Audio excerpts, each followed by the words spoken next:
वार के दिन से जो डिसएंगेजमेंट भारत और चीन की सेना के बीच में शुरू हुआ है, वो करीब 10 बार की सैन्य कमांडरों की मीटिंग, हमारे एम्बेसडर्स की मीटिंग, फॉरेन मिनिस्टर की मीटिंग और एनएसए के प्रयत्नों के द्वारा ही संभव हुआ है।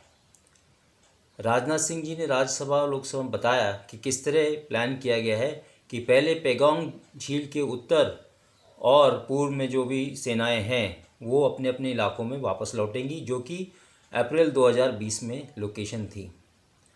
अभी कई प्रश्न उठाए जा रहे हैं, जबकि मैंने कल भी अपने विचार व्यक्त किए थे इसमें कि सिर्फ इस समय जो पहला डिसएंगेजमेंट प्लान बनाया है वो सिर्फ पेगोंग लेक के लिए है, न ये गलवान घाटी के लिए है, न ये उन ऊंचाइयों पे है जिस पे भारत ने जो है जांगला वगैरह की हाइट्स कैप्चर करके रखी हुई है, जो डोमिनेटिंग हाइट्स हैं उसके लिए अभी उनके ऊपर कोई निर्णय नहीं हुआ है।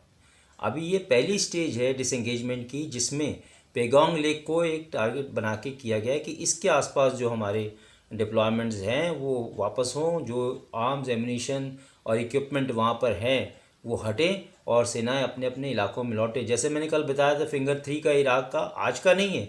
मेजर धन सिंह थापा स्वर्गीय जो पीवीसी थे, उनके नाम पे पोस्ट आज से नहीं बनी हुई, वो कई सालों से बनी हुई है। लेकिन लोग अभी भी शक लगाते हैं कि भारत की सेनाएं फिंगर 4 पे थी, कहीं और थी। ये सब स्पेकुलेशन है। जो असल बात है वो वहाँ की फ़ौज ही बता सकती है, और उसके हिसाब से वो मेजर धन सिंह थापा पोस्ट पर आप वापस आ रहे हैं और चीन के सैनिक अपने इलाकों में जा रहे हैं अपने हथियारों समेत।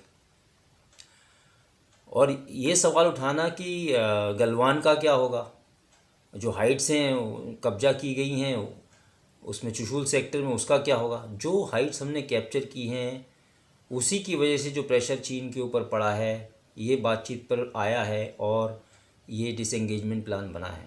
तो ये फ़ेज़ 1 है डिसएंगेजमेंट प्लान का, अगर इसको ध्यान से देखें। अब फेज़ वाइज जो है दूसरे सेक्टर्स में बातचीत होगी और थोड़ा गिव एंड टेक के फॉर्मुलेशन पे काम होगा। लेकिन ये कन्फर्म्ड है कि जो भी कमांडिंग हाइट्स हमने कैप्चर करी थी, जिससे चीन की सेना अपने घुटने पे आ गई थी, और जो -40 डिग्री सेंटीग्रेड में हम लोग वहाँ जमे हुए थे रिजोल्यूटली, उसको देखकर चीन की सेना थोड़ी झुकी है और बातचीत करके ये रास्ता निकाले हैं। तो इस तरह की शंका करना, फ़ौज के ऊपर तो कम से कम शंका नहीं की जा सकती कि फ़ौज जो कर रही है वो ठीक कर रही है। पॉलिटिशियंस, ब्यूरोक्रेट्स, फॉरेन एम्बेसडर्स, उनकी बात मैं नहीं करता। मैं फ़ौज की स्ट्रेटेजिक बात करता हूँ कि फ़ौज कभी भी अपने स्ट्रेटेजी को, या जो हमारे कमांडिंग हाइट्स हैं, जो स्ट्रेटिक पोजीशन हमने कैप्चर की है, जो रखी है, जिससे हम चीन की बाहें मरोड़ सकते हैं आगे, वो मेरे ख्याल से कभी वापस नहीं लौटाएंगे। उसके लिए कुछ और ट्रेड ऑफ देखे जाएंगे। तो इसके लिए शंका करने की कोई आवश्यकता नहीं, क्योंकि तो फर्स्ट फेज़ है। अभी इसको ही कंप्लीट होगा, इसका वेरिफिकेशन होगा, तभी उसके आगे कार्रवाई होगी। तो let us be at peace and at rest, let the thing begin. कैसे जैसे काम होगा फिर हम आगे देखेंगे क्या होता है। इसलिए इसमें चिंता करने की और ये सोचने की हम कमांडिंग हाइट्स को वापस दे देंगे, क्या होगा, ये होगा वो होगा, ऐसा कुछ नहीं है। फ़ेज़ वाइज हम देखेंगे और सभी फ़ेज़ों में जो डिस्कशन होगा उसमें नुक्ताचीनी होगी।